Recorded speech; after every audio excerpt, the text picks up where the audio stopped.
Oh, hi there. Welcome to Teika's Kitchen. Get ready to tantalize your taste buds. On today's menu, we're serving up two traditional Jamaican dishes. Curried goat, rice and gungo, complemented by fresh vegetable salad with ranch dressing. Now guys, the curried goat is tender goat meat cooked slowly in a flavorful blend of spices, with curry being the predominant flavor.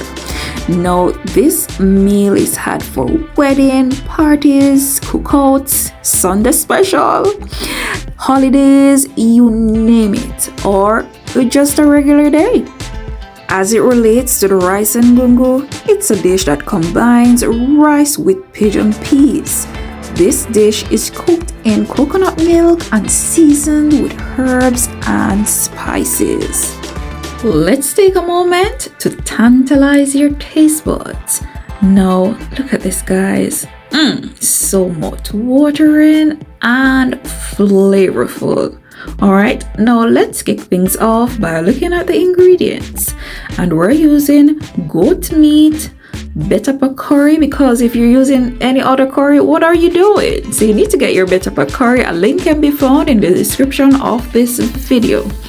We're also gonna add house seasoning, all-purpose seasoning, paprika, garlic powder, onion powder, cayenne pepper, complete seasoning, adobo, as well as some pimento berries, or you may say allspice, onion, garlic clove, ginger, and scallion.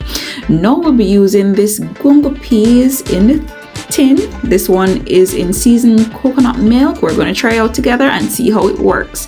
We have some extra coconut milk there for backup, and also some rice as well. All right, now for our veggies, we're using carrots, cucumber, red cabbage, and also some iceberg lettuce. All right, now let's get things started by prepping our scallion or garlic and also the onion. Now when these aromatics collaborate together, you know that's a match made in heaven. All right, and as for our onions, we're giving that some rough small to medium dices as well.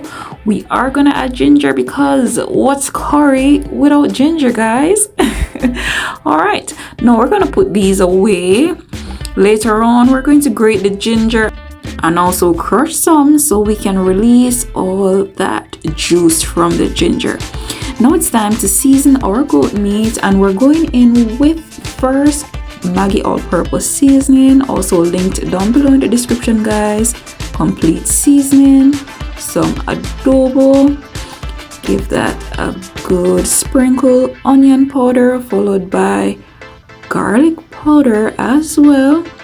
All right, and we're trying to sprinkle evenly some cayenne pepper for the spice, paprika. I like to use paprika in my curry, and we're going to give that a good massage, a good rub, so that when we're eating our goat meat, every bite is like heaven. All right, and there we are, just ensuring that all this dry seasoning lock into our meat so we can get the best flavor. We did go ahead and add some additional all-purpose seasoning, followed by our fresh herbs and spices. So the allspice or the pimento berries, the green onion, and the onion. And now you see here, guys, we're grating the ginger. Now look at that. This ginger is going to contribute a burst of flavor that I'm telling you, don't leave it out. All right, and there we are, getting the ginger off the microplane, and we're just gonna give this a good rub as well, just for everything to marry and come together. All right, and there we go, crushing the remainder of the ginger, and we're just gonna add this to the goat meat as well, followed by some better pack curry. Alright, and there we are, adding the curry. Now at this stage we're going to add just some of the curry because we're going to use the burning method, and that is when we add the curry directly into the hot grease. But before we do that, we're going to add some house seasoning, guys. Give this a good massage as well. Alright, and then we're going to allow this to marinate. Now jumping over to the veggies, we're starting off with the red cabbage, and we're just stripping it to get it to our ideal preference of healthy looking leaves, right, followed by the iceberg lettuce. Just checking those leaves too to ensure that they are nice and ready for our salad, moving away any bruise or discoloration. And then we're going to get this in some water to clean them. Right now, before we clean those, we're going to go ahead. We washed our carrots here, and we're just using the vegetable peeler just to remove the outer layer. Peel as thinly as you can because we want to reserve all that nutrients. And if you go too deeply, you'll lose most of the nutrients, because in vegetables majority of the nutrients lie close to the skin. Get out our mandolin, and now we are going to slice our cucumbers. Now guys, this mandolin, it's linked down below in the description as well. If you're a person that doesn't like shredding vegetables at all, make sure you get yourself one, okay? It's fast and efficient. Now we're here washing the lettuce leaves and also our red cabbage, and we're just going to use a little solution of salt, because a salt water solution, probably about 2%, help us to remove any pesticides or any chemical residue from our vegetables effectively, so that we can have cleaner and safer vegetables to consume, right? Alright, so we're just going to give that a good wash. Give that another wash again. Just add some ice just to crisp things up a little. Now after about 3 minutes thereabout, we're removing our vegetables and we're placing it in the colander for it to drain the excess water that may be on the veggies. Alright, now it's time to get the curried goat started. So in the pot here we added some oil, and we're just gonna add about a large clove of garlic for it to just release some flavor in that oil. Alright, now we're pressing it so that it can release those essential garlic oils, and by the time you know it, it's time to add our curry. Now, burning the curry also helps to develop a potent curry flavor, as well as persons that may have digestive issues that don't handle curry so well. This is a method of cooking it so that it can digest more effectively. Alright, there we are, adding our goat meat, and at this stage we're just stirring just to ensure that all that goat meat get nicely coated with that flavorful curry garlic oil. Alright, and there we are, giving it a good stir, ensuring that all the pieces get the same treatment of being nicely coated, Alright, and that is what we're looking like at this point. All the pieces are nicely coated, and we're just going to allow this to sit for about 3 to 4 minutes, and we're going to stir occasionally to just lightly, we could say lightly saute this goat meat, and then we're going to cover and allow it to spring its own liquid. Now while the curry is doing its thing, let's go and finish prepping our salad. So at this time we're shredding our carrots, alright, and as you can see here, we're shredding away. Alright, now at the end, this is what it looks like.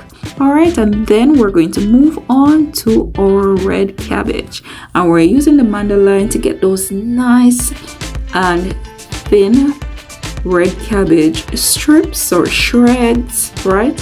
All right, I'm just checking to see if that's the desired size that we want, and it is. And now we're going to add this to our carrots, right? And we're just going to give it a good quick toss, and then we're adding the cucumber there as well, and we're giving it a good toss as well. And up next we are going to roughly chop some iceberg lettuce and add it to this salad for some fullness, all right, and also variety in color. And there we are, we added our lettuce, so roughly chopped, and then we are just tossing away. All right, so we're tossing to combine to ensure that we have even distribution of all these veggies, all the colors, all the variety in bite, because they have different textures. All right, and that is it for our fresh tossed salad, nice and simple. Now it's time to check on our curry, and as you can see, there's some amount of liquid that has been generated from the goat meat. I didn't add any liquid or water. Checking on it a second time, as you can see, the water increased, and now we have checked the third time, guys, and what do you notice? Right, all the water is gone. So it was cooking, so it is now half cooked in its own juice, which is very important to get that awesome authentic flavor and taste. And now we're going to add some hot liquid to this to ensure that our curry gets nice and tender.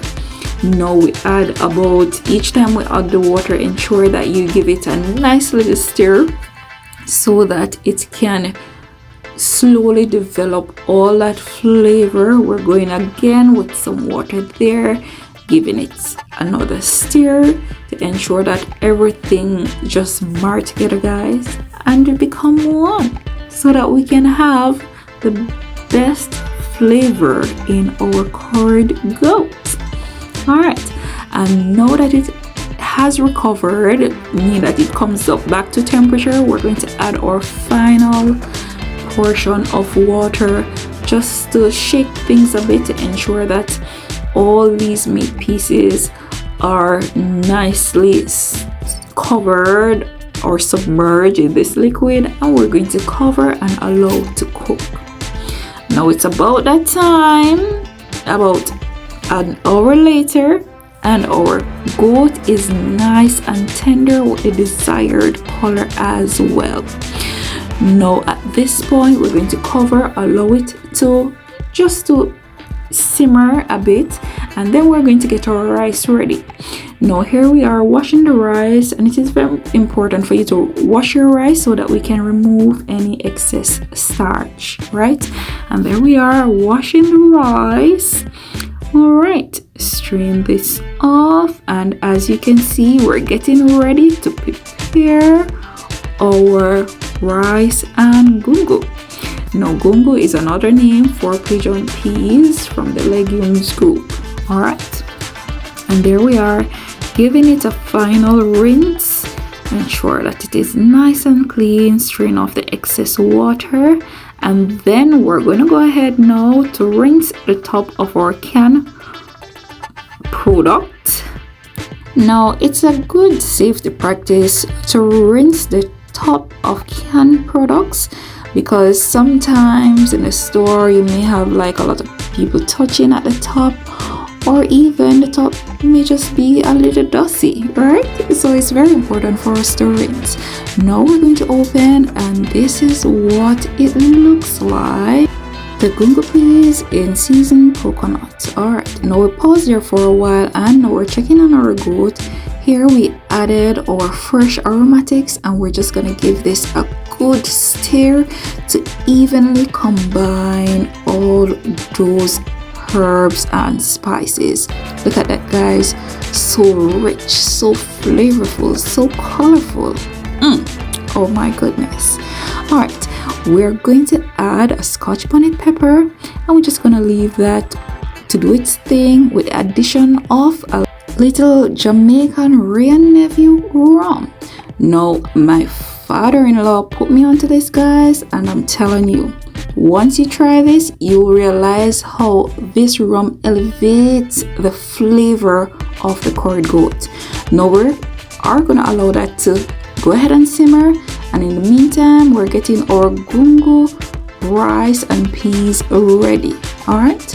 Now here we add in our coconut milk. We did add additional water based on the amount of rice that we're using. We're going to give that a good stir, cover, allow it to recover, and it has. So we're going to go in with the onion powder, the garlic powder, some cayenne. We did add scallion as well, a garlic clove, salt, and we're just going to give this a nice stir. We're going to add about 2 teaspoons of sugar. They're about a tablespoon of butter and also a garlic clove. Cover and allow it to recover. Give that a good stir, and by the time you know it, guys, it's time to add our rice. And here we are adding our rice, giving it a good stir.